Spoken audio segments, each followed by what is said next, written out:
R your internet school চ্যানেলে তোমাদের সকলকে স্বাগত।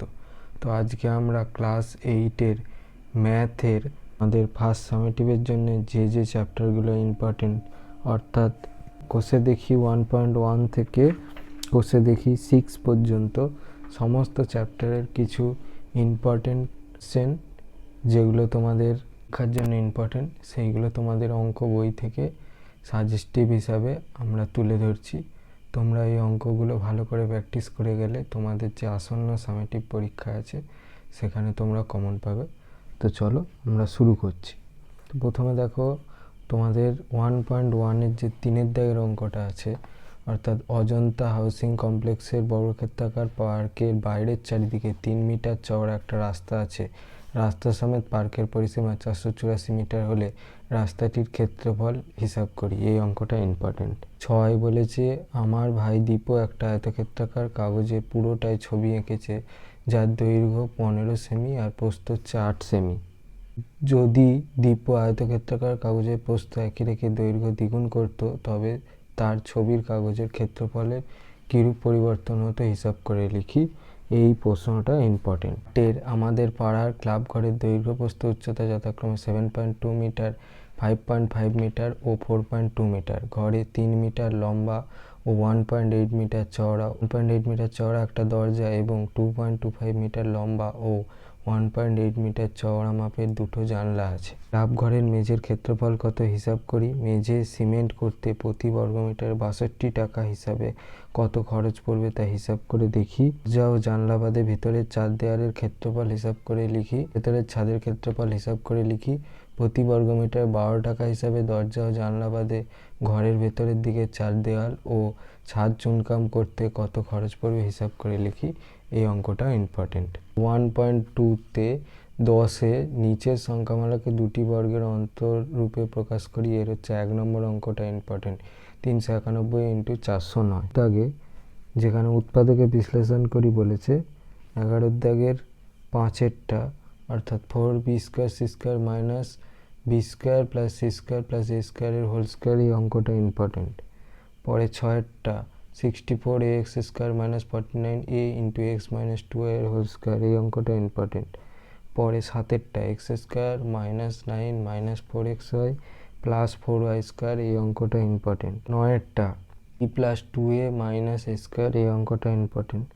পরে 12-টা ac plus bc plus a plus b, এই অঙ্কটা ইম্পর্টেন্ট। এই অঙ্কটা ইম্পর্টেন্ট। x প্লাস 1/x = 4 হলে দেখায় যে x² প্লাস 1/x² = 14 ও x⁴ প্লাস 1/x⁴ = 194। b-এরটাও ইম্পর্টেন্ট। m প্লাস 1/m = -5 হলে দেখায় যে m² plus 1/m² = 23। c p minus 1/e = m হলে দেখায় যে এর 1 নম্বরটা ইম্পর্টেন্ট।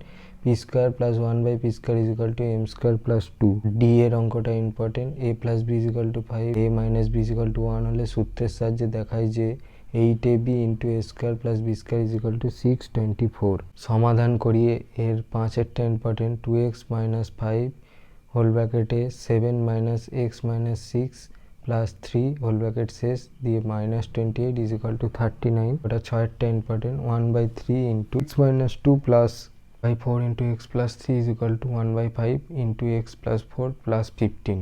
তোমাদের 1-3-এর 6-এর অঙ্কটা ইম্পর্টেন্ট। একটা বর্গাকার চিত্র dr আঁকি যার DE = 5.6 সেমি। 7-এরটা একটা আয়তাকার চিত্র 20 আঁকি যার BE = 6 সেমি আর ES = 4.8 সেমি। তারপর 8-এরটা একটা রম্বস হোম আঁকি যার কোণ HOM = 60 ডিগ্রি এবং HO = 6 সেমি। তারপর 9-এরটা একটা রম্বস রোড আঁকি যার RA = 8 সেমি আর OD = 6 সেমি। 10-এরটা একটা সামান্তরিক গোল্ড আঁকি যার GO = 7 সেমি, OL = 5.8 সেমি এবং GL = 5.8 সেমি। দেখি 2-এ তোমাদের এই অঙ্কটা ইম্পর্টেন্ট। আমাদের পাড়ায় মধুবাবুর দোকান আছে। আমি মধুবাবুর দোকানে একদিনের বিভিন্ন ধরনের জিনিস বিক্রির তালিকা তৈরি করলাম। জিনিস: সাধারণ পাউরুটি, স্লাইস পাউরুটি, কেক, বিস্কুট। মূল্য সব টাকায় দেওয়া আছে: 320, 100, 160, 140। আমি এই তথ্যটি পাইচিত্র তৈরির চেষ্টা করি। অষ্টম শ্রেণীর 2টি বিভাগের ছাত্রছাত্রীরা অবসর সময়ে কী কী বিষয় পছন্দ করে তার একটা তালিকা তৈরি করেছি। একজন একটি বিষয় পছন্দ করবে। পছন্দের বিষয়, ছাত্রছাত্রীর সংখ্যা সব জোনে দেওয়া আছে। আচ্ছা, পছন্দের বিষয় কি কি আছে? গান, কবিতা, নাচ, নাটক, ছবি আঁকা। ছাত্রছাত্রীর সংখ্যা জোনে দেওয়া আছে 20, 25, 27, 28, 20। এই তথ্য থেকে মোট ছাত্রছাত্রীর কত অংশ কোন কোন বিষয় পছন্দ করে হিসাব করি, প্রতিটি বৃত্তকলার কেন্দ্রকোণ খুঁজি ও সেই অনুযায়ী পাইচিত্র তৈরি করি। হাতেরটাও ইম্পর্টেন্ট। আমি একটি মডেল তৈরি করেছি। উপকরণ কেনার খরচের একটা তালিকা তৈরি করলাম। উপকরণ: আর্ট পেপার, স্কেচ পেন, কাঁচি, রঙিন ফিতে, পিচবোর্ড। খরচ সব টাকায় দেওয়া আছে 9, 12, 25, 6, 8। তথ্যগুলি বৃত্তক্ষেত্রাকার চিত্র বা পাইচিত্র তৈরি করি। তোমাদের কোষে দেখি 3-এর 6-এর 2-এর অঙ্কটা ইম্পর্টেন্ট, অর্থাৎ 8/121 ইন্টু 35/169 ইন্টু 55/36 ইন্টু 78/49। সে নিচের মূলদ সংখ্যা দুটির মধ্যে 5টি করে মূলদ সংখ্যা লিখি। এর বি এবং সি এই দুটো অঙ্ক ইম্পর্টেন্ট। 1-এর 4 ও 1-এর 2, আর সি এরটা হচ্ছে -4-এর 3 ও 3-এর 7। আমাদের কোষে দেখি 4.1-এর 2-এর 3-এরটা ইম্পর্টেন্ট। 2 এখানে কি বলেছে? ধারাবাহিক গুণ করে গুণফল খুঁজি, অর্থাৎ পরপর করি। 2-এর 3-এরটা অর্থাৎ ax plus by, ax minus by, a to the power 4 x to the power 4 plus a square b square x square y square plus b to the power 4 y to the power 4। এটাও important. Square divided by y square plus y square divided by z square, y square divided by z square plus z square divided by x square, z square divided by x square plus x square divided by y square. এর থেকে বলেছে দেখো সরল করি। এর একেরটা important. x plus y into x square minus x y plus y square plus x minus y into x square plus x y plus y square. আর 2-এরটা important. A square into b square minus c square plus b square into c square minus a square plus c square into a square minus B square. একেরটা important. A is equal to x square plus x y plus y square, b is equal to plus y z plus z square, c is equal to z square plus x z plus x square হলে x minus y into a plus y minus z into b plus z minus x into c এর মান নির্ণয় করো। তোমাদের কোষে দেখি 4.2-তে 2-এর অঙ্কটা important. একটা আয়তক্ষেত্রের ক্ষেত্রফল 24x square minus 65xy plus 21y square বর্গ সেমি এবং দৈর্ঘ্য 8x মাইনাস 3y সেমি হলে প্রস্থ কত হিসাব করে লিখি। এটাও ইম্পর্টেন্ট। একটি ভাগ অঙ্কের ভাজ্য x to the power 4 plus x cube y plus x y এর cube minus y to the power 4 এবং ভাজক x square plus x y minus y square ফল ও ভাগশেষ নির্ণয় করি। তারপর 4 ভাগ করি। এর প্রথম অঙ্কটা important. M square plus 4m minus 21কে m মাইনাস 3 দিয়ে। আর শেষ অঙ্কটা ইম্পর্টেন্ট, অর্থাৎ 4-এর d m to the power 4 minus 2m এর cube minus 7m square plus 8m plus 12কে m square minus m minus 6 দিয়ে। তারপর 5-এর b 2y to the power 9 x to the power 5 divided by 5x square into 125x y to the power 5 divided by 16 x to the power 4 y to the power 10। 5-এর c এরটাও important. 7a to the power 4 y square divided by 9a square into 729 a to the power 6 divided by 42 y to the power 6। এর ভাগ করে ভাগফল ও ভাগশেষ লিখি। এর প্রথম অঙ্কটা important. X square plus 11x plus 27 divided by x plus 6। দ্বিতীয় অঙ্কটাও important. 81x to the power 4 plus 2 divided by 3x minus 1। তৃতীয় অঙ্কটাও important. 63x square minus 19x minus 20 divided by 9x square plus 5। আর এর চতুর্থ অঙ্কটাও important. এর cube minus x square minus 8x minus 13 divided by x square plus 3x plus 3। আমাদের কোষে দেখি 5.1-এ 5-এ নিচের সংখ্যাগুলিকে ক্ষুদ্রতম কোন ধনাত্মক সংখ্যা দিয়ে গুণ করলে গুণফল পূর্ণ ঘন সংখ্যা হবে হিসাব করে লিখি। এর 2-এর অঙ্কটা ইম্পর্টেন্ট, অর্থাৎ 200। আর 5-এর অঙ্কটা ইম্পর্টেন্ট, অর্থাৎ 1225।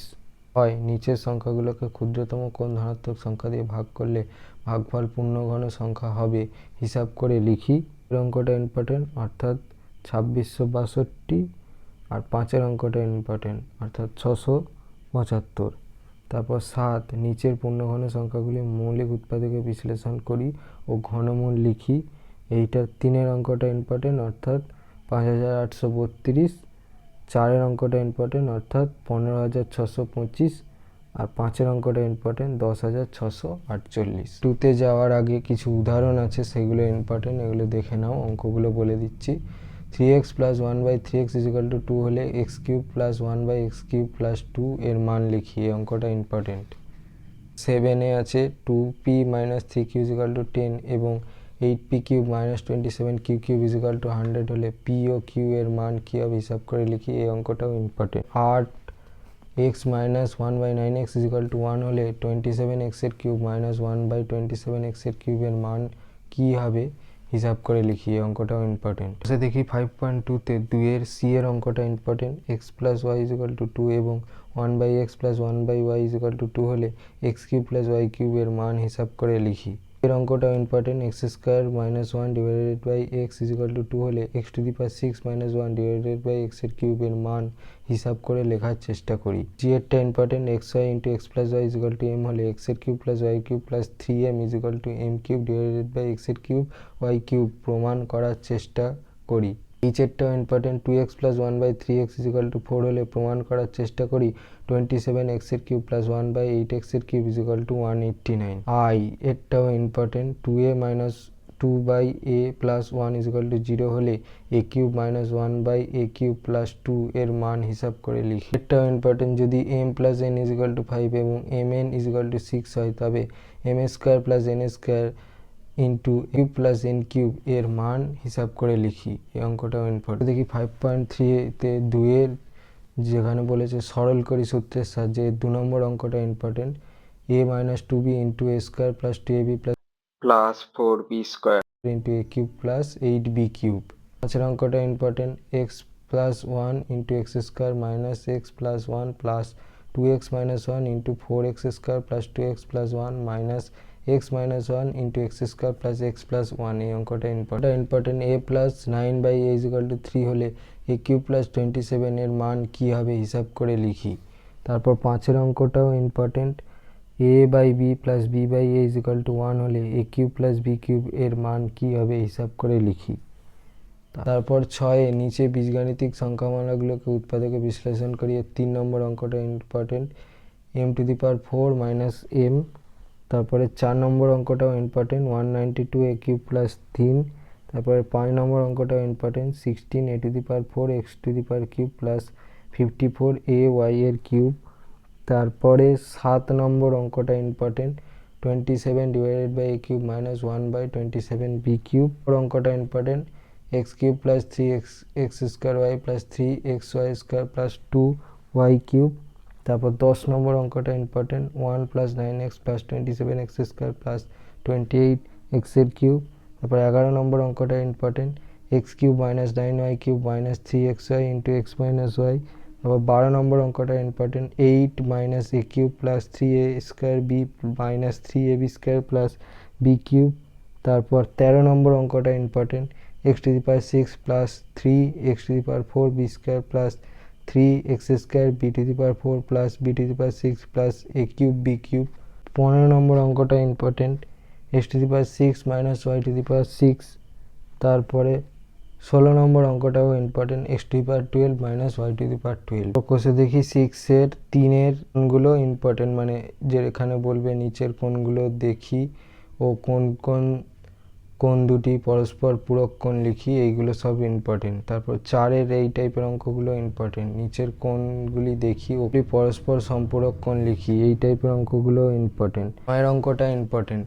এখানে একটা ছবি দেওয়া থাকবে, ঠিক আছে, সেই পাশের ছবি থেকে x এর মান তোমাকে নির্ণয় করতে হবে। 13 নম্বর অঙ্কটাও ইম্পর্টেন্ট, যেখানে বলবে দুটো সন্নিহিত কোণের মান 35 ডিগ্রি ও 145 ডিগ্রি, সন্নিহিত কোণের বহিস্থ বাহু দুটি কীভাবে অবস্থান লিখি। তারপর 12 নম্বর অঙ্কটা ইম্পর্টেন্ট, যেখানে অনেক ডিগ্রি দেওয়া থাকবে, সেখান থেকে OA আর OE কিভাবে অবস্থিত লিখি।